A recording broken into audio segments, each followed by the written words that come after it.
Sebelum cerita dimulai, jangan lupa tekan tombol subscribe dan aktifkan lonceng notifikasi. Cerita kali ini sangat menegangkan. Bayangkan kamu disambut bak raja oleh penduduk kampung, tapi bukan kampung manusia, kampung jin. Simak cerita ini sampai akhir, karena akhir ceritanya akan membuatmu merinding. Namaku Rino, seorang pemuda biasa dari Jawa Tengah. Aku bekerja di sebuah perusahaan konstruksi sebagai surveyor lapangan. Hidupku sederhana, dan jujur saja, aku bukan tipe yang suka jalan-jalan ke tempat aneh. Tapi pekerjaan seringkali memaksaku ke pelosok-pelosok yang bahkan belum pernah kulihat di peta. Hari itu, aku ditugaskan survei lahan untuk proyek jalan baru. Kami harus membuka akses jalan di sekitar daerah pegunungan di lereng Merapi. Bersama, dua rekan kerja, Pak Surya dan Dika, kami menyusuri jalan sempit dan berbatu, hingga GPS menunjukkan jalan buntu. Tapi di peta, harusnya ada jalan setapak terus ke timur, kataku sambil menunjuk layar tablet. Pak Surya mengangguk. Coba kita jalan kaki saja. Kita sisir hutan itu. Kalau ketemu penduduk bisa tanya. Kami pun berjalan menembus semak belukar. Semakin masuk ke dalam, suasana jadi sunyi. Bahkan suara jangkrik pun menghilang. Dika sempat bercanda. Wah, ini jangan-jangan kita masuk ke dunia lain. Aku hanya tertawa kecil, tapi gelisah mulai merayap. Sekitar 1 jam berjalan, kami menemukan perkampungan kecil. Anehnya, kampung itu terlihat terlalu bersih. Rumah-rumah, joglo berjajar rapi, tiang-tiang kayunya mengilap, dan aroma kemenyan samar-samar tercium. Seorang pria tua menyambut kami di gerbang desa. Ia mengenakan baju adat Jawa lengkap, blangkon, dan membawa tongkat. Selamat datang, Tuan yang kami tunggu-tunggu, katanya pelan namun jelas. Kami saling pandang. Maaf, kami cuma lewat. Kami dari survei lahan. Tapi pria itu tersenyum. Kalian datang tepat waktu. Sang raja telah kembali. Tiba-tiba, belasan orang muncul. Mereka membawa bunga, dupa, bahkan alat musik gamelan. Aku kaget bukan main ketika mereka semua mengelilingiku dan berlutut. Daulat, Gusti Prabu Rino.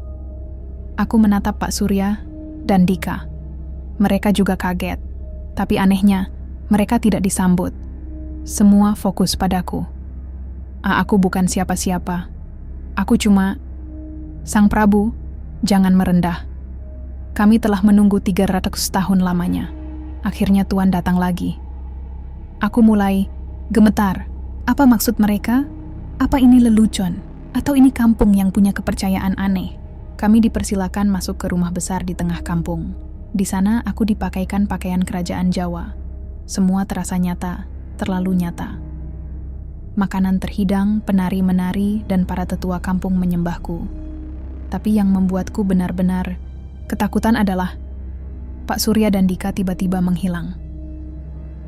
Keesokan harinya aku mencoba mencari mereka, tapi para warga hanya berkata, "Pengiring Tuan sudah kami pulangkan." Aku juga mau pulang, desaku. Tetua kampung tersenyum datar. Tuan baru saja kembali. Tidak semudah itu meninggalkan tempat ini. Aku mencoba kabur malam itu.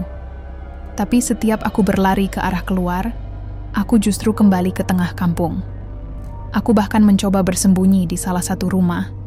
Tapi paginya, aku terbangun di singgasana yang sama. Hari demi hari berlalu. Warga menyembahku, menyajikan makanan terbaik, tapi mereka tak pernah membiarkanku menyentuh teknologi. HP-ku tak ada sinyal. Bahkan jam tanganku pun berhenti berdetik. Aku mulai memperhatikan satu hal. Warga kampung tidak pernah menua. Setiap malam suara gamelan tak pernah berhenti. Mereka menari dan menyanyi memuji raja mereka. Tapi saat aku bertanya siapa aku sebenarnya, jawab mereka tetap sama.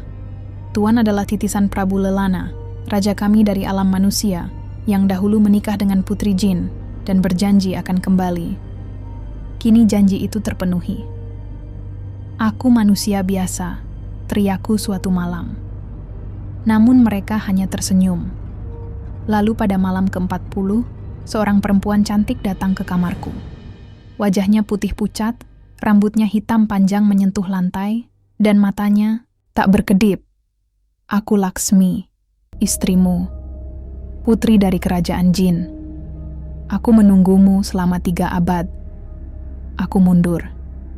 Tolong, aku ingin pulang. Perempuan itu mendekat, menyentuh wajahku. Kamu memang manusia, tapi jiwa leluhurmu telah berjanji, dan janji di dunia kami tidak bisa dibatalkan. Aku pingsan malam itu. Saat bangun, tubuhku sudah mengenakan pakaian pernikahan. Seluruh kampung berkumpul. Prosesi pernikahan berlangsung tanpa bisa kutolak. Aku seperti boneka, digerakkan oleh kehendak yang lebih besar. Malam pengantin, aku tidak bisa lari. Laksmi hanya menatapku tajam dan berkata, "Setelah malam ini kamu tak akan bisa pulang. Dunia manusia akan menutup pintunya." Dan benar saja, setelah malam itu, aku tak bisa bicara lagi. Suaraku hilang. Bahkan keinginanku untuk kabur seperti lenyap. Aku hanya duduk di singgasana, menatap kosong ke depan. Lalu, entah berapa tahun telah berlalu. Di kampung ini, waktu tak berjalan seperti di dunia manusia. Kadang aku mendengar suara gamelan dari jauh. Kadang aku melihat awan hitam melingkar di langit seperti pusaran. Dan sesekali, aku melihat wajah manusia lewat di balik kabut hutan, menatap kampung ini dari kejauhan.